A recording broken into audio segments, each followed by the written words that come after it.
talk about some of the common factors you see that lead to marriage problems today. It tends to take like 6 months to 2 years to fully rebuild trust for couples who try to work through infidelity. Everybody's busy. You're busy, Yeah, I'm busy. We had a hard time coordinating this date we because did. we're both busy, right? Poor communication is probably one of the main catalysts of relationship breakdowns, right? A lot of people, when they cheat, they feel justified. And they'll say, well, if you were meeting my needs, I wouldn't have had to cheat. So you have to cut out all contact with the affair person, 100%. This should be a And that's no-brainer, right? that's But it's sad that you actually have to outline that. don't ask your partner to forgive you because it puts undue pressure on them and it's unrealistic. And so, similar to what I was mentioning earlier with resentments, in order for me to forgive, I need my partner to. Marriage. It's the biggest commitment two people will make in their lives. But many people find that maintaining it successfully can be a challenge for a number of reasons, whether it's unresolved resentments, finances, health challenges, or a lack of intimacy. When left unaddressed, these issues can permanently fracture the relationship. And our guest today holds a doctorate in clinical psychology. He's been in private practice since 2004. We are happy to have with us Dr. Wyatt Fisher. Wyatt, thanks for being here today. Hey, thanks, Mike. Thanks for having I me. know you've been counseling married couples for a long time now and you've seen a lot. So, talk about some of the common factors you see that lead to marriage problems today. Normally, it begins with, couples being really busy and there's not connecting. They're not having time to really spend together. And then their needs start not being met. And then they start having conflicts and they don't know how to resolve the conflicts. So they just sweep those under the rug. And before they know it, they just turn into roommates or business associates and they're just trying to just keep life moving forward, and like the bottom falls out of the relationship. They don't feel connected anymore, they don't feel close anymore. And then the combination of all that develops into resentments. And now they have walls. Now they're not able to even talk about those resentments because things will escalate. And then they just get really stuck and start feeling hopeless. And that's usually where they start reaching out for help. So most couples that come in that I work with, that's where they're at. They have a lot of resentments. They feel like siblings, and they're just not sure if they're going to make it. That's a little bit troubling to hear because busyness, that seems like every single person I know today, married, Yeah. unmarried, it doesn't matter. Uh Everybody's huh. busy. You're busy, I'm Yeah, busy. We had a hard time coordinating this date because we're we both did. busy, right? So, Right, how right. do people get around that? Like how do you navigate that with your clients? Yeah. Yeah, I mean, obviously you can work on being less busy and like how do we develop some connecting rituals. I encourage couples to carve out 6 hours a week together as a couple. And then within those 6 hours, there are certain connecting rituals that I recommend. But beyond that, it's really about, how do we work through those resentments and how do we become more sensitive and mindful partners so that we can tend to each other's needs more sensitively throughout the week, even if we are busy. Even if we are pressed for time, how can we make the most of the time we do have and just really work through, being more sensitive to each other's, fillers and drainers that I call them fillers and Mhm. drainers, and carving out some time together because I do view marriage as a living organism. Yeah. And so, like, if you have a plant and you put it under your desk, it's going to get deprived and no sun, no water. Eventually, it will die. Yeah. And so, you do need some time. And then the time you do have, you have to become more intentional and mindful with how are we spending that time. And then you have to change yourself, right? Because a lot of us drift toward what about my needs and how am I doing? But if we can learn to also be mindful of our spouse's needs and what they're looking for and how we can become better partners, then things tend to start getting better. Yeah, I like that, a living organism. I mean, it's something you literally have to nurture. Like, it's a living thing in and of itself, and both of you make up this one unit. And I love that philosophy. I think if people even approached marriage like that, they might have different results. Just with high Yeah, divorce rates and stuff like that. sure. Yeah, Yeah, that's right. Yeah, another analogy is a fire. So if you build a fire in the back of your yard and you walk away from the fire, the flames go out. right? Yep. And so you have to constantly keep an eye on the fire, like, oh, it needs a little more kindling. The flames are going down, or I think I need to blow on it here, Yeah. or put some more logs on it there. And the more the flames go out, the harder you have to work at bringing back the Yep. flames. And marriage is often like that, where we get married in the beginning, all the focus is on each other. Right. Yeah. We're spending a lot of time together, getting to know each other a lot, having a lot of fun. And then you get married and the focus goes Mm. outward because now we're having a family and we're focusing on our careers and we have to pay the bills and we have chores and you just stop connecting and stop nurturing the relationship and then the flame dies out. Yeah. And just in all that busyness that you talked about earlier, Wyatt, I feel like personal mental health maintenance is key as well. If you're not taking care of yourself mentally, there's no way you can be invested in another person. There's no way you can be successfully unified to another person. I think that's something a lot of people probably neglect today. Like mental health issues are seem to be like at an all-time high now. That's got to be a key component. Do you find that? Yeah, yeah. I mean, with the couples I see, it depends on the Mhm. couple, but sometimes there are extra issues going on that's preventing the marriage from getting better. And that's normally individual issues. So that could be mental health issues. So one partner may have some mental health problems and they need to receive some individual treatment because if they're not better, the marriage can't get Yeah. better. Or some partners may have some trauma, unhealed trauma from their past, and that's preventing them from being able to show up in a healthy way in their marriage. So they may need some individual help. Or addictions. Yeah. That's a common Yeah. one. And so that one partner may need some help with the addiction. So it's things like that. Or one partner may have anger issues and they just, they don't have emotional self regulation. So they need some anger management training. And so it just depends. Usually I start with the couple, and then as I'm working with them, if I notice we're hitting an impasse because one or both partners need some individual work, I'll either pause our couples work and refer out for individual Mhm. therapy, or they'll do it in addition to the couples work. So you'll do both. You But do yeah, individual, counseling as well? no, No? no, Okay. no. And that's on purpose because if you're seeing a couple as the couples therapist, you don't want to also see them individually Makes because it sense. throws off the rapport Yeah. Yeah, I could see that. and the That makes alliance. sense. Yeah.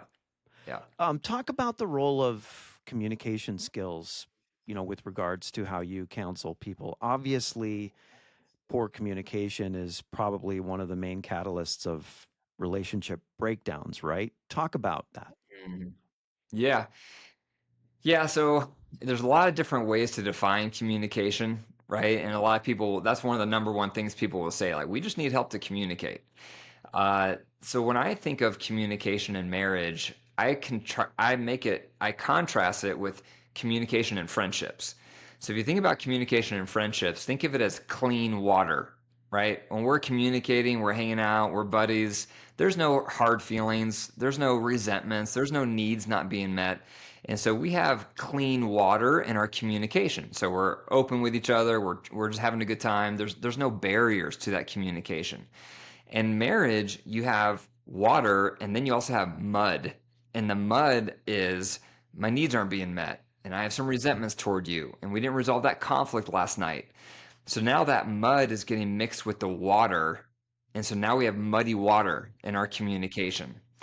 And so often in marriage, it's a matter of we need to remove the mud from the water. We need to like extract it and then focus on those resentments and resolving those resentments so that our communication can become cleaner, more purified.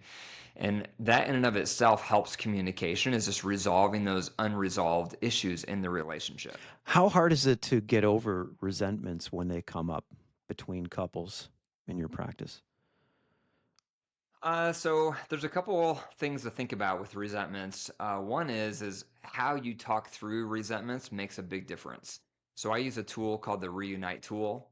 Um, your listeners can just Google it, Reunite Mhm. tool, and you'll find it on Google. Basically, the Reunite tool helps couples talk through resentments in a really calm and constructive way. Because often when you have resentments, like I mentioned, you can't even talk about Yeah, it with things right. escalating. So the first step is we need to be able to talk through those resentments. So if I'm the one who has a resentment, I need to feel heard. I need to feel like you're owning something. I need to feel like you have some empathy toward your impact on me and an apology. The reunite tool gives you those things. And then it ends with the second thing you need, which is change over time. And so even if you say all the right words, but you're not making any Mhm. changes, I can't let go of my resentment toward Yeah. you because it's going to stay raw. And so if I also, in addition to those words, if I also see you making concerted effort and progress over time and you're sustaining the gains, then forgiveness becomes a byproduct and I naturally start letting go of the Mhm. resentment. So that's usually the two components for resentments that make it effective for couples to move through. Okay. Is there a time where you'll find one couple's more invested in the therapy than the other? I've heard stories. I've had friends in the past who've told me stories about their own parents where, the father was sitting off to the side, like looking at his watch, while the counselor and the wife were trying to work through some things. How much have you seen that in your practice? Yeah, it definitely happens. This is one of the risks of waiting so long to reach out for Mm, help. Research shows most couples wait 4 to 7 years after problems begin before they reach out for help. And by then, one partner is usually hanging on by a yeah, thread. And so when couples first come in, I usually ask them, because I meet with them individually initially for about 15, 20 minutes each. And during that time, I'm asking them, are you wanting to save the marriage? Are you wanting out? Where are yeah, you? And so that helps me gauge. And then let's say one partner is kind of checked out, then I chat with them on what would it take for you to give your marriage another chance? Like what changes would you want to mhm, see? I just met a couple recently, and the husband is like 1 foot out. And so I was asking him, like, what got you there? And what, if you had a magic wand, what changes would you need to see to yeah, reconsider? And he had a list. He's like, here's the top things that my wife is doing that I just can't be around that. I can't be around those behaviors yeah, anymore. So sometimes that's how you can leverage it is if one partner is more disengaged, then you talk to them directly and be like, what would it take? And then that becomes the focus. Like, okay, let's start yeah. there. Let's see what we can do to make those changes so that that partner who's 1 foot out might reconsider and pivot. Hmm. How do you help couples rebuild trust after a major betrayal, like, for example, infidelity? Yeah, working with affair recovery is one of the Mhm. hardest because it creates significant trauma. And the person who is betrayed, they have symptoms similar to PTSD because they lose all their sense of Yeah. normalcy. And so I have a whole list of steps I take couples through when it comes to infidelity. Some of the top steps that there's 11 steps total, but the first one is you have to cut out all contact with the affair Yeah. person 100%. That should be a And that's no-brainer, right? that's But it's sad that you actually have to outline that. yeah, you would think it's a no-brainer, but that's a hard step because a lot of times I'm working with that woman, right? Or we go to church with that family, or that woman or husband or whoever, that's our neighbor. We'd have to change neighborhoods. So that first step is a big one for a lot of people, and the person who's had the affair often fights it because they'll say, "What? I'm not going to quit my job or we're not going to move or or I don't want to stop contact. I'm good friends with them. We're just not going to cross boundaries anymore." So that's a huge one. But if that first step doesn't happen, first of all, the person who's had the affair, the temptation to keep the affair going is always there, and the betrayed partner is not going to be able to heal because they know, gosh, any moment, I know you're in contact with him or her, any moment you could fall back into the affair, so I can't heal. And so that's a big first step, which sounds like common sense, but it's a big one for a lot of couples. Another big one I think for the affair recovery is showing remorse because a lot of people, when they cheat, they feel justified. And they'll say, well, if you were meeting my needs, I wouldn't have had to cheat. And while there is validity in when our love buckets are low, the impulse to cheat goes up because we're all wired to connect and want to feel close with somebody. But what I help couples realize, or the wayward partner realize, is that at the end of the day, cheating is a choice. No matter how unhappy you are, no matter how much your needs aren't being met, it is a choice. And that choice is what you can show repentance for and remorse because it's hard to forgive your partner if they've shown no remorse for cheating. Yeah. Instead, they just blame you that they cheated. Yeah. And so it's tricky. The other piece that's usually really important for affair recovery couples to rebuild trust is how to manage triggers. And normally couples do the opposite of what is helpful, which is the way the betrayed partner will get triggered and then attack. And then the wayward partner just defends themselves and gets angry and irritated. And so I work with couples a lot with how to manage triggers more constructively so they become micro opportunities for healing. But research shows it tends to take like 6 months to 2 years to fully rebuild trust for couples who try to work through infidelity. But it's definitely one of the hardest ones because it creates such a wound. Yeah, understandably. And, we talked about the busyness, the communication breakdowns that kind of trigger all this stuff. I feel like I would think that in a lot of cases, the love cup not being filled, as you said, in a lot of cases, it's probably far down after the initial problems are happening, right? Like somebody, you don't have an argument with your wife and then turn around and cheat like the next day, typically. I would think like there's probably a long progression of events and communication breakdowns that happen before that step happens for the cheating spouse, wife or husband. Does that make sense?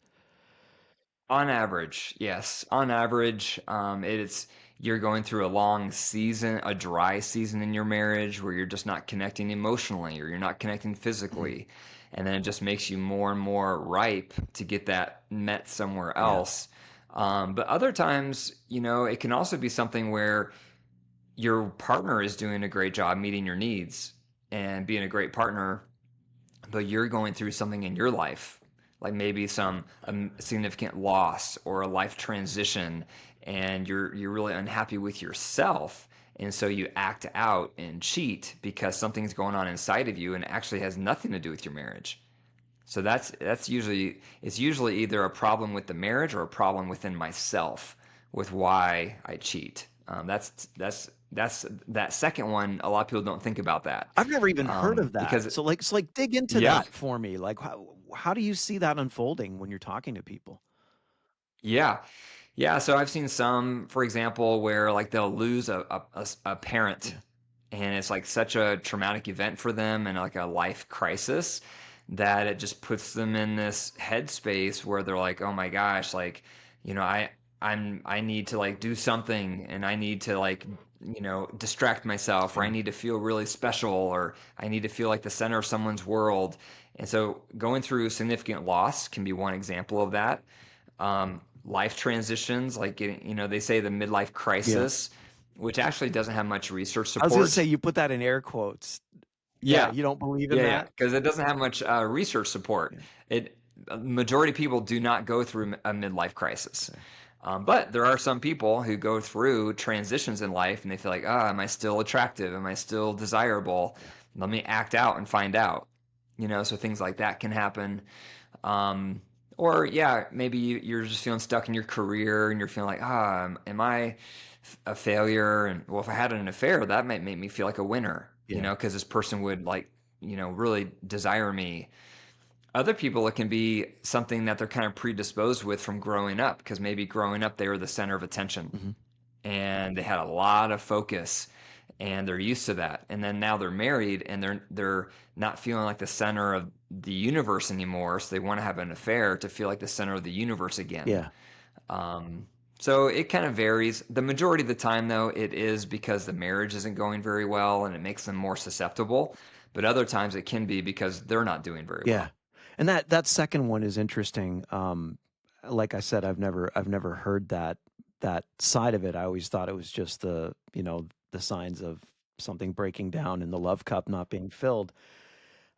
I'm sorry to be harsh, and I know everybody deals with stuff, with baggage, and the first one makes some sense. You're not getting fulfillment. It's a natural response, human response to try to get that fulfillment elsewhere. But the other one, I know you might be dealing with something, but I mean, if your spouse is doing everything right, that just sounds really selfish. Am I wrong?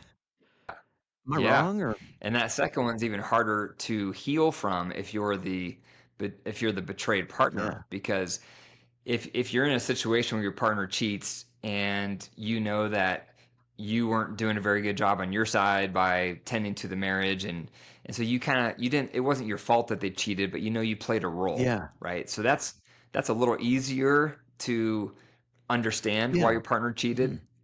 But if you're being a great partner and you're attentive and sensitive and your partner still cheats, those are the harder ones, Because what not else only can you because do, of what you right? said, Yeah. right? Yeah, because it seems like, man, I was like doing all the right things, being a good partner, and you still cheated on Yeah. me.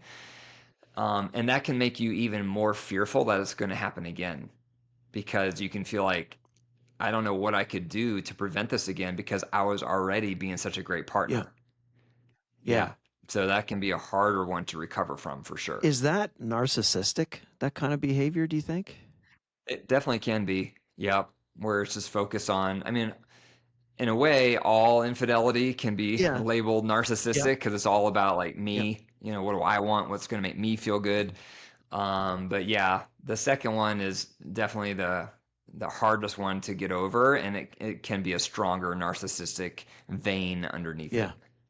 So, Yeah. one thing that makes you unique is that you speak from a place of experience. I know you've been open about some of the issues that you've dealt with in the earlier parts of your marriage. Are you comfortable sharing some of that with us? I've seen it on your Yeah. podcast. Sure, sure. Yeah, yeah. So my wife and I dated for several years, and then once we got married, she had a lot of trauma sexually growing up that was dormant, and when we got married, it surfaced. And that can happen a lot with trauma where it doesn't surface until you feel secure. And so our marriage made her feel secure on a subconscious level that allowed all this trauma to surface. And the way it surfaced was she wanted nothing to do with physical intimacy at all, and I'm the higher libido partner. And so when I would pursue on a subconscious level, I would seem like the people who hurt her sexually growing up. I would remind her of the sexual trauma. And so she walled off from me. And not only would she reject my advances, she would get hostile toward my advances because it was very threatening to her because, again, it reminded her of her trauma growing up. And then me, I was young. We got married young. I was 24, she was 22. I was just going to school to become a therapist at the time. And so I made a really bad decision thinking I could become our therapist. Like, oh, I can fix this. I can do this. And that was the worst thing I ever concluded because I wasn't objective. My needs were at Yeah. stake. It's a natural And instinct though, right? If you're practicing to, yeah, "Hey, I'll fix this. I'm going to school for this." right. I was like, let me look this up in my textbook. How do I do this? And so that was awful. And so that prolonged our dysfunction. And we, we waited, like I said, most couples wait 4 to 7 years. That was us. We waited a good 4 to 7 years before I finally relented and said, okay, fine, I'm open to seeing somebody. But by then, we had so much resentment and so much walls between us that it took many, many years working with different therapists, trauma therapists, sex therapists, in order to help us work through all Yeah. that. And the other thing that I learned through that is I had to really recognize my part in the Mhm. equation because for the longest time, I blamed my wife. You're the one who brought in all this trauma.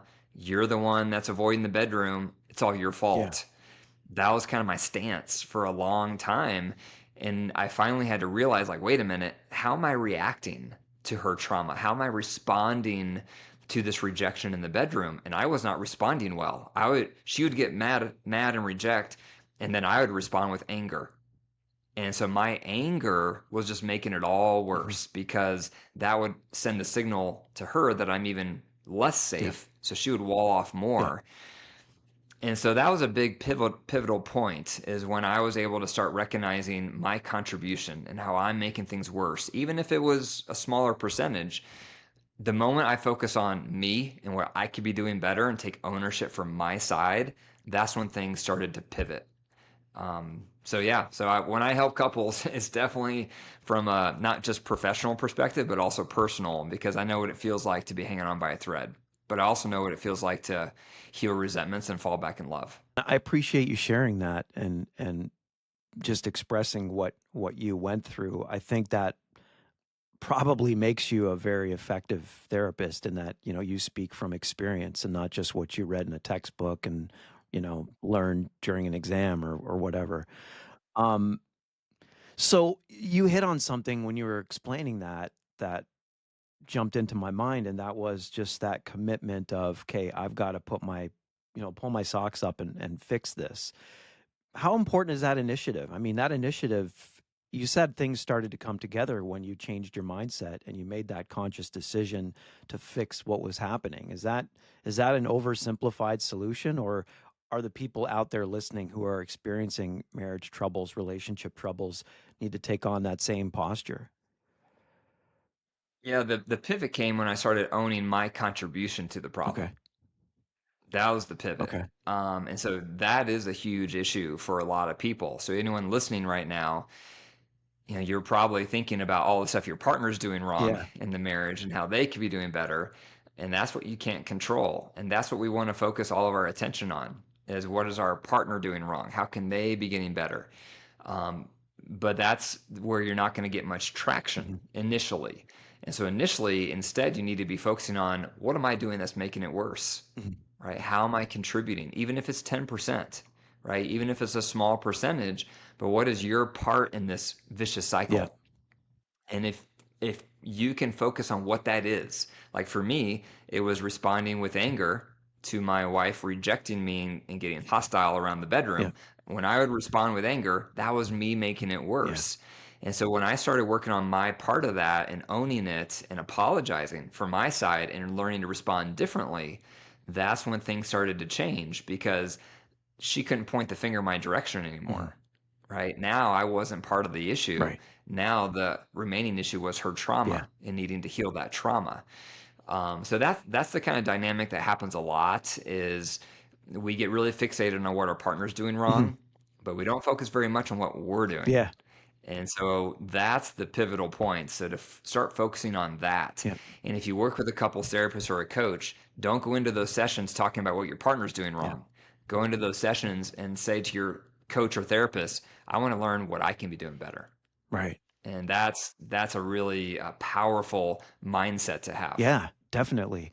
That takes me back to, I remember there was a pastoral counseling class that I was surveying at a seminary, and I remember the instructor was talking about, he drew a pie chart, and he was giving an example of a man and woman he was counseling, a married couple once, and the wife was like, "It's all him. I have nothing to do with this. It's all his fault." And he's like, "All right, I'm gonna draw this pie chart. Okay, would you take, like," he drew like a little sliver, like 5%. I wish I could draw it here, but I don't have a whiteboard. Yeah, yeah, And he's like, "Would you be willing to just take 5% ownership of the conflict between you?" She was like, "Nope, 100% him." And it was just a hard line stance. She wouldn't budge, and eventually the marriage failed, is what he went on to say. And it yeah, just goes back to what you said, that personal responsibility. yeah, It's everything. We have to self-examine ourselves in relationships. It takes two to tango, right? Not to be cliche, yeah, but I mean, that sounds like it's fact. yeah. And once in a while, like maybe if your partner is an alcoholic, right? And you're like, okay, that is their issue. Like they gotta work on that. I'm not doing anything that's making them want to drink more. So once in a while, it might be 100% versus 0%, but it's very rare. It's very rare, and you'll hear a lot of people justify their behavior because of their partner. And so that's what I was doing. Like, well, if you wouldn't be rejecting the bedroom so much, I wouldn't be getting angry. But that's me justifying my behavior instead of owning my behavior and focusing on how I could be responding better. Because you'll hear that a lot too. Like, oh yeah, well, of course I rage when I get upset because you're not meeting my needs and you're not doing this. And so then people justify the part that they actually should be owning and working on. And so yeah, it does take two to tango, and that is the starting point. So the starting point of improving your relationship is identifying how can I be getting better, how am I contributing to this mess we're in? And let me start there. And again, even if it's 10% you're contributing, that's a starting Yeah, point. 100%, 100%. Pardon the pun. Um, Yeah. have Yeah. you noticed any just like patterns or shifts in marriage problems over the years that you've been doing this, due to like technology or cultural changes? Social media is one that kind of comes to mind, and all the problems that can introduce, people connecting with people, online.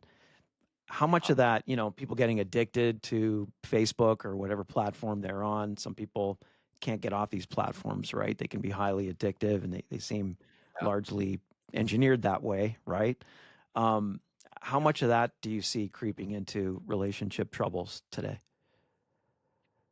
Yeah, it definitely is there. I would say the main two things that I see, the one is you kind of spoke to both of them. The one would be I'm looking at my phone more than I'm looking at Hmm. you, right? I'm giving my phone more attention than I'm giving my partner. And that's definitely an issue. And a lot of couples, usually at least one partner is a little more screen Yeah. addicted than their spouse. And then we're hanging, and then there's different expectations. Like we're hanging out, and I'm thinking we're going to be interacting, and you're thinking, oh, I didn't know we are supposed to be interacting right now, so I'm looking at Instagram. Yeah. And so not having expectations on when we're going to have no phone zone Yeah. time, no screen Hmm. time, that's an issue that couples need to work through, and they may need to compromise on that. So that's an issue. The other issue is how easy it's become to connect with anybody, right? Yeah. But especially with like previous girlfriends, previous boyfriends, previous friends, I've heard some people nickname Facebook divorce book Mm. because it's so easy to be like, oh, hey, there's Janet. Haven't talked to Janet since high school. How's it going, Yeah. Janet? Oh, you're struggling in your marriage? Me too. Oh, that sucks. Yeah. Tell me about it. Yeah. And before long, it seems innocent in the beginning, but now Janet and I have a connection, right? We've reestablished our connection. Now I'm talking to Janet about my marriage. And so that kind of stuff is so high risk. Yeah. And people do it every day and don't think twice about it. And then before you know it, you and that person are kind of having a bond, an emotional bond. And that's where it begins, a lot of affairs. So yeah, so while technology is awesome and great and Mhm. it's brought all these abilities, like our ability to do this interview, even though we live in different Yeah. states, when it comes to marriage, it can create a big distraction and it can create a lot of Yeah. temptation. How important is forgiveness in the healing process for couples? And how do you guide them through that? Yeah. Forgiveness is important, but it's not a starting point. It's a byproduct of other things being in place. And so a lot of people will say, "Can you just forgive me? Will you forgive me?" And I actually recommend don't ask your partner to forgive you because it puts undue pressure on them and it's unrealistic. And so, similar to what I was mentioning earlier with resentments, in order for me to forgive, I need my partner to hear me on this resentment. I need them to own something, to empathize and apologize. That's the first thing I need. Second thing is I need them to make changes over time because it's going to be really hard to forgive if you haven't made changes on this area where I have resentment. So that needs to be there. The third thing I need to do to forgive is I probably need to make some decisions in my heart, sometimes daily, to take you out of the unsafe bucket in my heart and put you slowly back into the safe bucket. Because when you've been hurt in marriage, you put your partner in an unsafe bucket and then you wall off so they can't hurt you anymore. It's like a protective mechanism.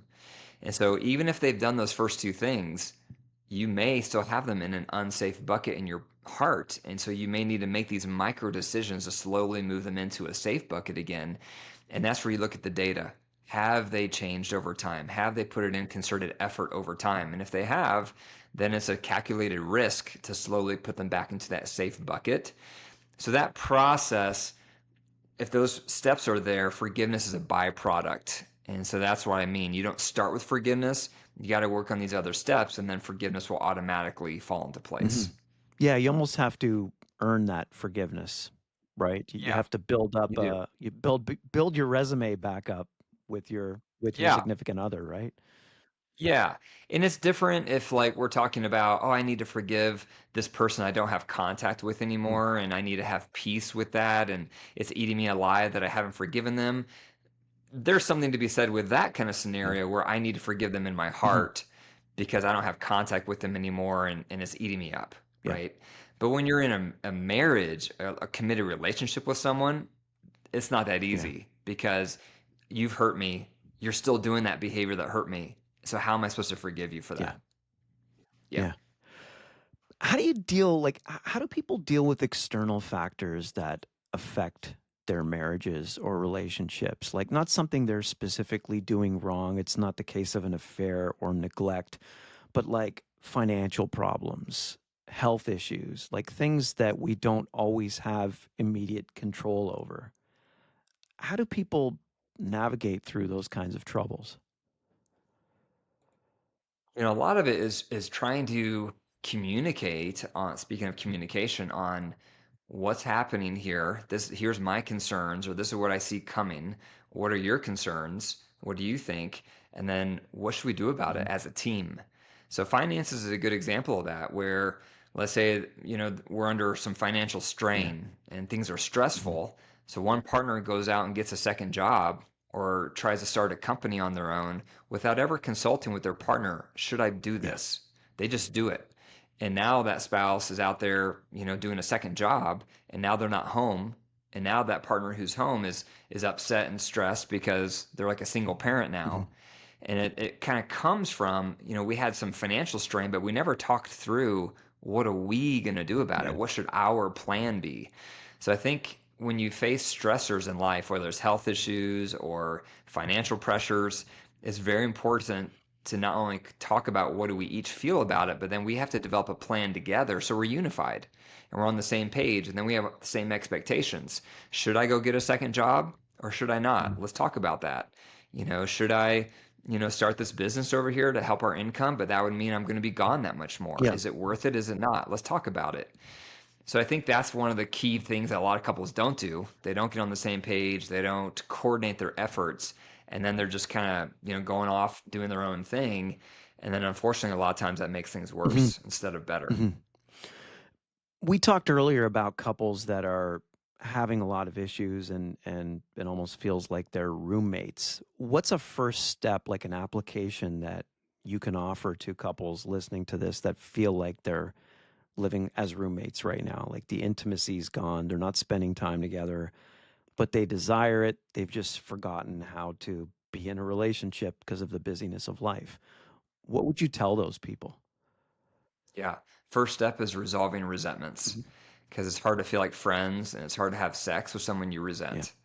And so that's step number one. I use this pyramid called the wedding cake Mhm. pyramid. And at the very top is Mhm. sex. And so if you want to start having sexual intimacy again, you have to start at the Mhm. base. And the base here is resolving resentments. Once we've addressed our resentments, then we move up to the next tier, which is nurturing our friendship, Yeah. reestablishing the friendship. Because it's hard to have sex with someone you don't feel like you're friends Right. with. Once that's going well, the next tier up here is sensual activity. So that's more like let's start cuddling together, or let's maybe have a sensual massage. And there's no expectations it's going to go further, but we need to integrate some Yeah. romance because it's hard to go from never touching to Yeah. sex. So we need some sensual activity integrated. When that's going well, then the relationship can start supporting sexual Mhm. intimacy. But when there is no sex, that gets people's attention, especially if you're high libido, Mhm. and they think that's where we need to start. But that's not the starting point. The starting point here is at the base of the pyramid. So it's resentments, rebuild the friendship, sensual time, then sexual intimacy. Yeah. Um, Counseling's not free. It's obvious that this takes time to work through when people are having issues and they're going to see a counselor. But if a couple can only attend like a few sessions, Wyatt, and they can't commit to a long-term thing, what would you prioritize in that limited time to give them the most value? I would focus on resentments. Really, it all comes down to resentments, Yeah. huh? Yeah, it Yeah. always goes back to resentments. When you have resentments, you're walled off and there's no chance of any intimacy. It's hard to want to go on dates when you have resentments. Like, why would I want to spend time with you? Yeah. I resent And you, anytime there's right? trouble, there's really a resentment, is what you're saying, right? That's the underlying factor. Most Yeah. likely. Most likely. Unless you've already addressed your resentments, and then we're just talking about like maintenance, like day-to-day items Yep. you do that may hurt my feelings or frustrate Yep. me. But that's after we've addressed the resentments. But if we haven't even addressed them, nothing will go well when you have those resentments. And so I always start there. Even if a couple has a few sessions, I always begin the same. Like, okay, let's list off your top resentments, and then let's work through them one at a time with the reunite tool Yeah. because without that, the barriers won't go away. Hmm. Um, so talk about your podcast. It's called the Dr. Wyatt Marriage Podcast. I've checked it out. I like it. Tell us about it. Yeah. Yeah. So I started the podcast a couple years ago, and yeah, I try to do one episode a week. They're pretty short, about 12 minutes, give or take. And I try to make them practical, like 3 steps to do this or 5 steps to do that. And yeah, it's something that comes easy to me. You know, they think when you think about different modalities, like writing a blog or speaking or creating a YouTube video, of all of those, speaking comes easiest for me. Writing is the hardest for me. And so like writing a blog post feels like my fingernails are going down a chalkboard. It just takes a lot of effort for me. And so the podcast is something I look forward to because it's just more in my wheelhouse. And yeah, so it's something I enjoy, and hopefully couples are finding it helpful. Yeah. And tell us about your book. It's ironic that you don't like writing because you're an author. Right. You know, that was torture writing that book. It was very difficult. Took me a long time, and I'm constantly editing it. Yeah, so I wrote a book a couple years ago called The Total Marriage Yeah. Refresh, and it just goes through 6 different concepts and steps on how to rebuild a marriage.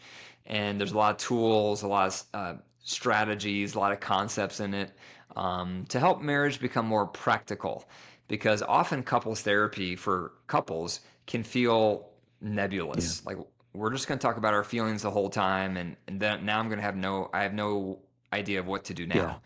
And so the book is similar to my style, which is just more concrete, more skills focused, more tools, more practical, so that you are discussing your feelings, addressing your resentments, but you're doing it with the help of some structure. Mhm. So you're not just floundering and aimless. And that structure creates safety because for us just to openly talk about stuff probably isn't going to go Yeah. well. And so the book is just a summary of all the tools and skills that I help couples with. Okay. And how can people get in touch with you if they're interested in your services? You can first of all you can check out my podcast, the Dr. Wyatt Marriage Mhm. Podcast. I also have a YouTube channel, Save Your Marriage with Dr. Wyatt. So those are probably the best two. And then you also can go to my website, which is drwyattfisher.com. Okay. Great. We'll put that in the show notes. And thanks for being here, Wyatt, Dr. Wyatt Fisher. Yeah, thanks, Mike. I appreciate you having me. And that'll do it for this edition. Drop us a comment, share your story with us. We always want to hear from you guys. Have you ever attended couples therapy, and what was that experience like? Was it helpful? We want to hear from you, and always check us out at mikecpodcast.com. Until next time, bye, everybody.